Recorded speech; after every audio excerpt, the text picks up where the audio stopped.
When I first saw my wife getting ready that evening, I couldn't help but notice how much effort she had put into her look. Her hair was perfectly styled, her makeup was flawless, and the dress she wore hugged her in all the right places.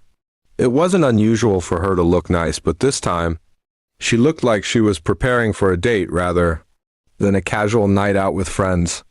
I tried to shake off the uneasiness creeping in, but curiosity got the better of me. I leaned against the doorframe and asked, "Why are you so dressed up for girls' night? You look like you're going to some fancy event." She smiled at me, but it wasn't her usual warm smile. It had a sharp edge to it. She laughed and replied, "Maybe I'll find someone better."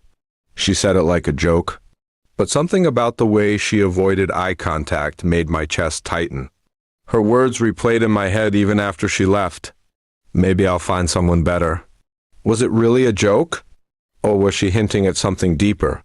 For months, I had noticed little changes in her behavior: secretive texting, staying late at work, and being more protective of her phone. But I never wanted to believe she could be unfaithful.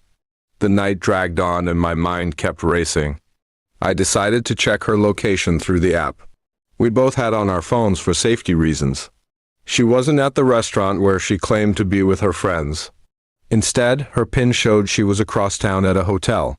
My stomach dropped, and I felt a wave of anger and betrayal wash over me. I drove there without thinking twice, my hands gripping the steering wheel so tight my knuckles turned white. When I arrived, I saw her car parked in the lot, and it confirmed my worst fears. I sat in my own car for a while, debating what to do. Part of me wanted to storm in and confront her, but another part told me to wait and collect proof. I stayed hidden, watching from a distance. About an hour later, I saw her walk out of the lobby with a man. They laughed together, and he placed his hand on her lower back as they headed toward her car. My heart shattered in that moment. The woman I had loved and trusted for years was smiling in another man's arms. I snapped a few pictures with my phone, even though my hands were trembling. The proof was right there in front of me, undeniable and cruel. I didn't confront her right then. Instead, I drove home, furious and numb, trying to figure out how to deal with the betrayal. When she returned home hours later, she tried to act casual, claiming she had a great night with the girls. I didn't let on that I knew the truth.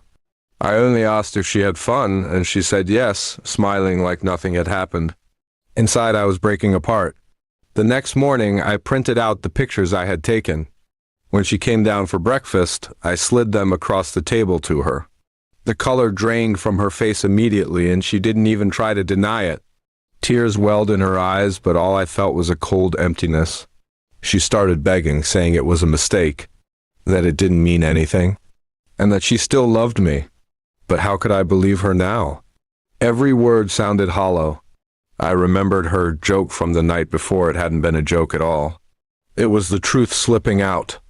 I told her I couldn't stay in a marriage built on lies and betrayal. She cried, begged, and tried to hold on to me, but my decision was final. The trust was gone, and with it, the love I once felt. I packed a bag and left that very day. Walking out of the house we had built together was painful, but staying with someone who had so easily thrown me aside was worse. I deserved better, and for the first time in months I realized that her joke had revealed more than she ever intended.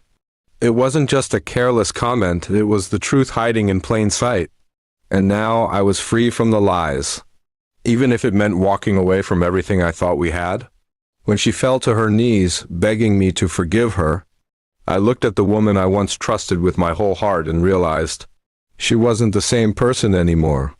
Without another word, I picked up my bag, walked out the door, and left her behind with nothing but the weight of her betrayal.